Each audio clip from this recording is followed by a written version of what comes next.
Okay, so one of the big questions entering free agency this year was what are the Cincinnati Bengals going to do with their big name wide receivers, T. Higgins and Jamar Chase?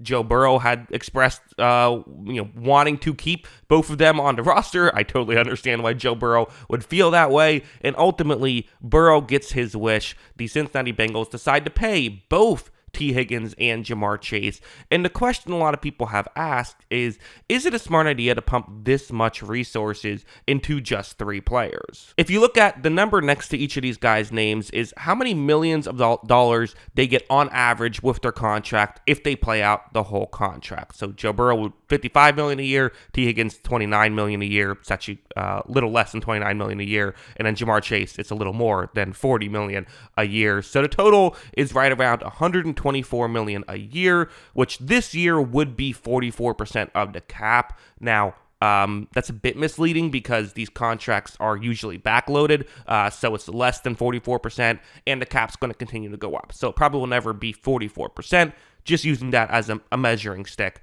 So ultimately, the Cincinnati Bengals are paying a ton of the available cash that they have on three players who all essentially do the same thing for the team, which is making the passing game better, right? It's only one aspect of football that they are making better with this much money towards. And so while some people have praised the move because you're getting three players that are really good, other people have been more critical, and I should clarify, I haven't seen anyone being critical of this move because they don't think T. Higgins and Jamar Chase are worth these contracts. It's simply just a team-building criticism, which is something we should talk about when we're talking about team building, right? You can sign a good player to a good contract, and it can be the wrong move. That is possible. So is that the case here with Cincinnati? I mean, you look at last year's PFF grades for each positional grouping, and you can kind of very quickly see why people view it that way. The passing was second best according to PFF. Receiving was seventh best. So,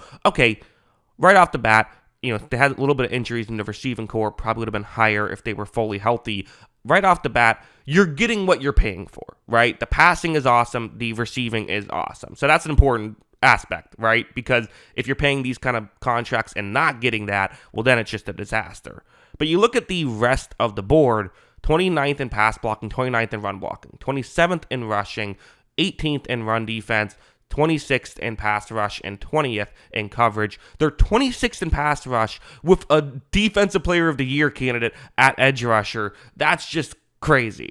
And so the logic is kind of sound for the critics, right? Should you have maybe traded away T. Higgins, gotten a draft pick back, and you have cap space to use elsewhere on the defense, you're still going to be really good at passing with Joe Burrow and Jamar Chase, but you can be better at other aspects of the team.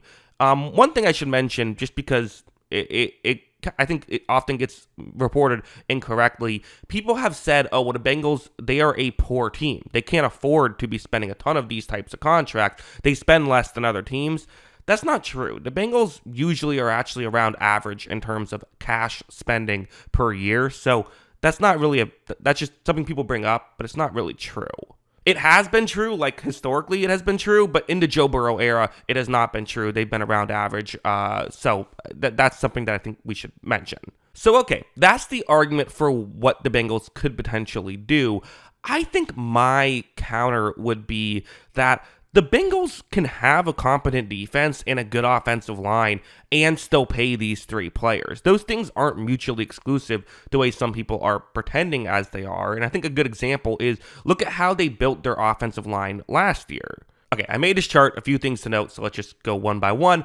You see the position, then the player, and then it's going to be how they got that player. So either how many millions did they spend in free agency, or when did they draft that player. And then the final number all the way to the right is where they ranked according to PFF. So again, 29th in both run blocking and in pass blocking. That's not very good. You see Orlando Brown Jr., though. They paid him $16 million a year. Big ticket free agent that just hasn't really worked out for them. Amarius Mims, they just drafted him in the first round. Young player, could get better, but was not a star in his first year. And they had the 18th overall pick. It wasn't a late first rounder either. Alex Kappa, they signed to a solid deal in free agency, $9 million a few years ago. He was the 71st graded guard out of 77 eligible. Cordell Volson, who was the highest graded out of either the guards and the tackles, was a fourth round pick. That's the one you look at and say, okay, didn't put a ton of resources into him. Ted Karras, they $6 million a year, 21st. That's not a huge deal, but again, a guy that got in free agency to bring in. So they signed 3 offensive linemen in free agency. They drafted a guy in the first round and then drafted a guy in the fourth round. It's not like they put no resources into the offensive line. These moves just haven't worked. The Orlando Brown Jr. move, like if they had 2 good tackles, all of a sudden you look at this offensive line, and if Alex Kappa was Tampa Bay Alex Kappa, it looks like a pretty competent offensive line, right? They just have missed on these moves. And this next chart is another one that I think is really kind of the core of the Cincinnati Bengals issues. So I looked through their drafts since they got Ja'Marr Chase, because now they're paying Ja'Marr Chase. So essentially since that draft, I wanted to just look and see in the 3 next drafts, who do you have? Because those are the players that you don't have to pay money to, along with whoever they draft in this upcoming draft. You don't have to pay big money. They're all on rookie deals. Going through the list, so again, going to take a little bit of explaining, but the number next to each of these players' names is where did they grade on their best season according to PFF. Daxton Hill, the safety, hasn't really lived up to the hype. At his best season was 90th. Cam Taylor-Britt is probably the best instance of being a good player for the Bengals. He has been like a solid starting corner. He's not a star or anything, but like for a second round pick, you'll take that. I should mention every player you see on this list were these were either first, second, or third round picks. The Bengals have gotten some depth pieces in later rounds. No major piece. If there was, I would include them. But some depth pieces in later rounds. But for the first 3 rounds, which are so important, you didn't have Zachary Carter, who is currently off the team. He's with the Raiders.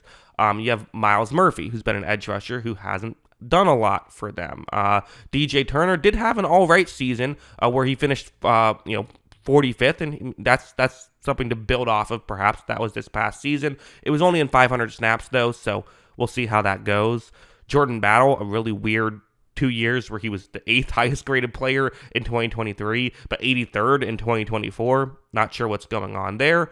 Amarius Mims, we already talked about, and Jermaine Burton only had a little bit of snaps last year, did not qualify, so he does not have enough snaps to qualify in that regard. But these are important players to look at when we're talking about these Cincinnati Bengals, because these players, plus whoever they draft in this upcoming draft, are essentially players who have to be contributors. You look at the Kansas City Chiefs, a big part of how they've now gone to 3 straight Super Bowls and won 2 of them is because they have so many players who are on rookie deals and being competitive. The Cincinnati Bengals just don't have that right now.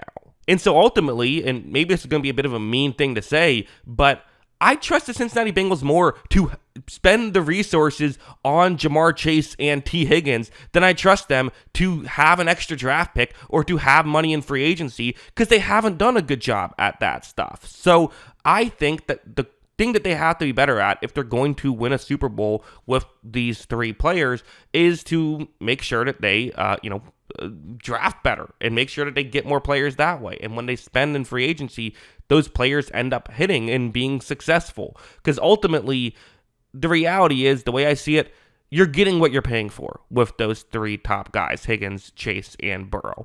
And if you're getting what you're paying for when it comes to passing, which is the most important thing in football in today's day and age, I'm okay with that. I'm okay with spending the money and the resources there. And with the cap the way it is, these contracts are only going to get better. These things aren't binary, and while I do understand the criticism, I'm going to defend this move. I think it's smart, and I would do the same thing if I was the Cincinnati Bengals, and then hopefully I would draft better. That would be my logic going into this. They need to start getting some players on rookie deals who can be more like Cam Taylor-Britt and less like Zachary Carter. But yeah, those are my thoughts. What are yours? Let me know in the comments below.